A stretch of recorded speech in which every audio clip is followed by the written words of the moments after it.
नमस्कार। आज 25 दिसंबर 2025 है और आज की तारीख का भारत में एक खास मतलब है। जी बिल्कुल। ये सिर्फ क्रिसमस का दिन नहीं है। हाँ, ये सुशासन दिवस यानी गुड गवर्नेंस डे भी है।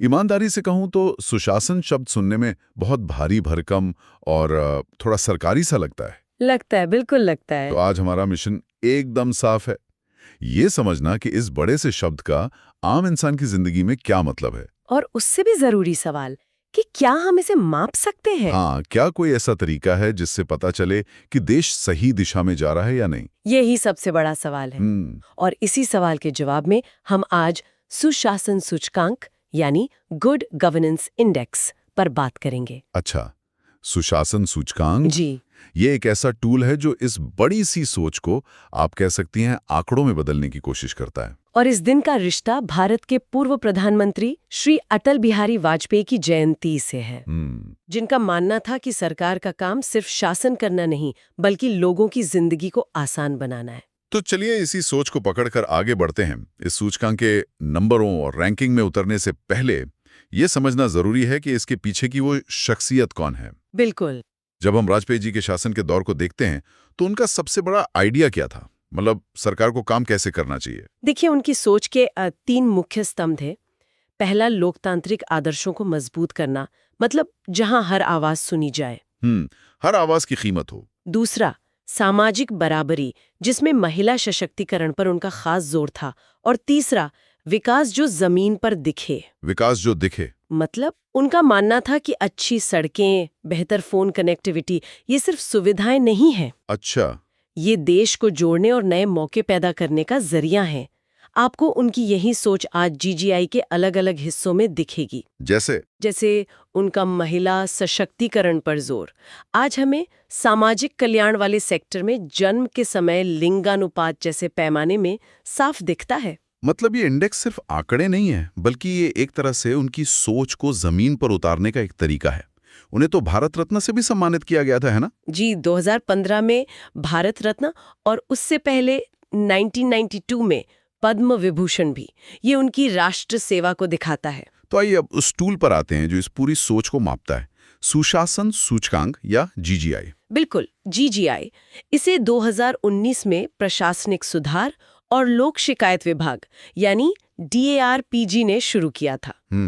और इसका मकसद सिर्फ राज्यों को रैंक देना नहीं है, बल्कि उनमें एक दूसरे से सीखने और बेहतर काम करने की एक, आप कह सकती हैं, स्वस्थ होड़ पैदा करना है। ठीक है, तो एक विजन को आपने एक स्प्रेडशीट में बदल दिया, पर यह काम कैसे करता है? मतलब भारत में तो हर राज्य अलग है। जी, बहुत अलग है। एक तरफ उत्तर प्रदेश जितनी बड़ी आबादी वाला राज्य है, तो दूसरी तरफ गोवा जैसा छोटा राज्य है।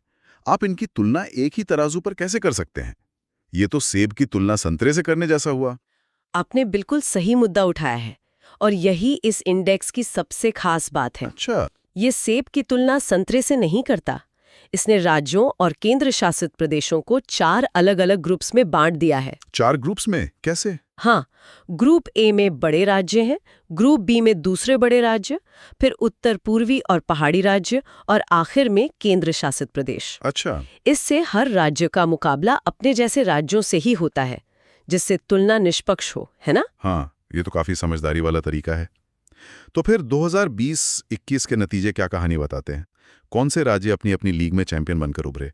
अगर हम नतीजों को देखें तो ग्रुप ए में गुजरात टॉप पर था। गुजरात?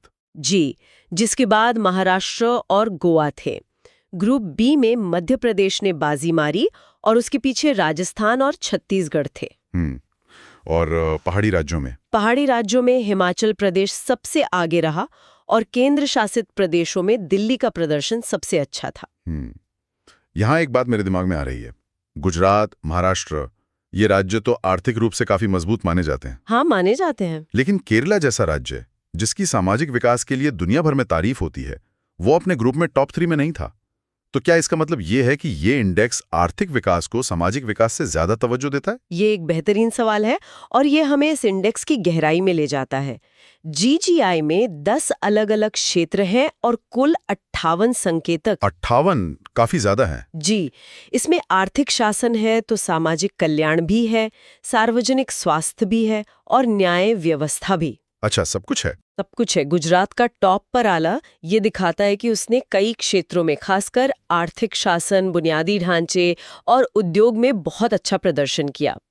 वहीं हो सकता है कि केरला कुछ क्षेत्रों में बहुत आगे हो, लेकिन शायद दूसरे क्षेत्रों में थोड़ा पीछे रह गया हो, जिससे उसका ओवरऑल स्कोर प्रभावित हुआ। ये इंडेक्स हमें यही बताता है कि कोई भी राज्य हर पैमाने पे परफेक्ट नहीं होता। सही बात है। यानी ओवरऑल रैंकिंग से ज्यादा दिलचस्प कहानी उन 10 क्षेत्रों के अंदर छिपी है। बिल्कुल। तो चलिए कुछ क्षेत्रों में जरा गहराई से उतरते हैं और देखते हैं कि जमीन पर क्या बदल रहा है। शुरुआत करते हैं सार्वजनिक स्वास्थ्य से। जरूर। हम अक्सर मातृ मृत्यु दर और शिशु मृत्यु दर कम होने के आंकड़े सुनते हैं, लेकिन इन नंबरों के पीछे की कहानी क्या है? इन नंबरों के पीछे की कहानी बहुत ताकतवर है। उदाहरण के लिए मातृ मृत्यु दर यानी MMR में कमी आना सिर्फ एक आंकड़ा नहीं है, ये जमीनी स्तर पर जननी सुरक्षा योजना जैसे कार्यक्रमों की सीधी सफलता को दिखाता है, जहां संस्थागत प्रसव यानी अस्पताल में डिलीवरी पर जोर देने से हजारों माओं की जान बची है। सही बात है। ये दिखाता है कि एक केंद्रित नीति कैसे पूरे देश के स्वास्थ्य की तस्वीर बदल सकती है। इसी तरह टीकाकरण का दायरा बढ़ना सिर्फ 1% की बढ़त नहीं है, ये लाखों बच्चों को गंभीर बीमारियों से बचाने की गारंटी है। ये बहुत बड़ा बदलाव है। स्वास्थ्य के अलावा एक और चीज है जो हमारी रोजमर्रा की जिंदगी पर सीधा असर डालती है, वो है सरकार के साथ हमारा लेन देन। जी, नागरिक केंद्रित शासन। हाँ, यहाँ GGI हमें क्या बताता है? क्या सरकारी दफ्तरों के चक्कर काटने कम हुए हैं? यहाँ तस्वीर मिली जुली है, लेकिन उम्मीद जगाने वाली है। टेक्नोलॉजी ने बहुत कुछ बदला है। आज आप कई सरकारी सेवाओं के लिए ऑनलाइन अप्लाई कर सकते हैं। हाँ, वो तो है। शिकायतों को ऑनलाइन दर्ज करा सकते हैं। इससे पारदर्शिता बढ़ी है और काम में तेजी आई है। लेकिन यहाँ एक चुनौती भी है। क्या चुनौती? ऑनलाइन पोर्टल बना देना एक बात है, पर क्या उसके पीछे बैठा सिस्टम उतना ही तेज है? ये तो है। जैसे आप ऑनलाइन शिकायत तो कर देते हैं, लेकिन उसका निपटारा कितने समय में और कितनी संतुष्टि के साथ होता है, ये अभी भी एक बड़ा सवाल है। तो GGI हमें ये तो बताता है कि ऑनलाइन सेवाएं बड़ी हैं, लेकिन उनकी गुणवत्ता को और बेहतर करने की गुंजाइश भी दिखाता है। मतलब पहला कदम तो उठा लिया गया है, लेकिन मंजिल अभी दूर है। बिल्कुल। चलिए एक और जरूरी क्षेत्र की बात करते हैं, न्याय और जन सुरक्षा। हम हमेशा सुनते हैं कि हमारी अदालतों में करोड़ों केस पेंडिंग है। क्या इस मोर्चे पर कोई अच्छी खबर है? यहाँ भी तस्वीर थोड़ी पेचीदा है और GGI इसे समझने में मदद करता है। अच्छी खबर ये है कि अदालतों में मामले निपटाने की दर में मामूली सुधार हुआ है। अच्छा, कुछ सुधार तो है। हाँ, लेकिन बुरी खबर ये है कि लंबित मामलों का पहाड़ इतना बड़ा है कि इस रफ्तार से उसे खत्म करने में दशकों लग जाएंगे। दशकों? तो GGI हमें ये बताता है कि हम सही दिशा में कदम बढ़ा रहे हैं, लेकिन हमें दौड़ने की जरूरत है। इसी तरह पुलिस बल में महिलाओं की संख्या बढ़ाने पर जोर दिया जा रहा है, जो एक बहुत सकारात्मक कदम है, लेकिन हम अभी भी लक्ष्य से काफी दूर हैं। ये विश्लेषण दिखाता है कि ये इंडेक्स सिर्फ सब अच्छा है कि रिपोर्ट नहीं है, बल्कि ये एक तरह का आईना है जो ताकत और कमजोरी दोनों दिखाता है। बिल्कुल एक आईना ही है। तो इन सब आंकड़ों और रैंकिंग का आगे होता क्या है? क्या ये सिर्फ एक रिपोर्ट बनकर सरकारी अलमारियों में बंद हो जाती है? नहीं, और यही सबसे जरूरी बात है। ये डेटा सिर्फ एक रिपोर्ट कार्ड नहीं है, ये भविष्य की योजनाओं का आधार बनता है। इसे जमीन पर उतारने के लिए लगातार काम हो रहा है। अच्छा। मिसाल के तौर पर 2025 में हुए कुछ बड़े सम्मेलनों को देखिए। हाँ, बताइए उनके बारे में। ये जानना दिलचस्प होगा कि इस डेटा को एक्शन में कैसे बदला जा रहा है। सितंबर 2025 में विशाखापट्टनम में 28वीं राष्ट्रीय ई-गवर्नेंस कॉन्फ्रेंस हुई। इसकी थीम थी विकसित भारत, सिविल सर्विस और डिजिटल ट्रांसफॉर्मेशन।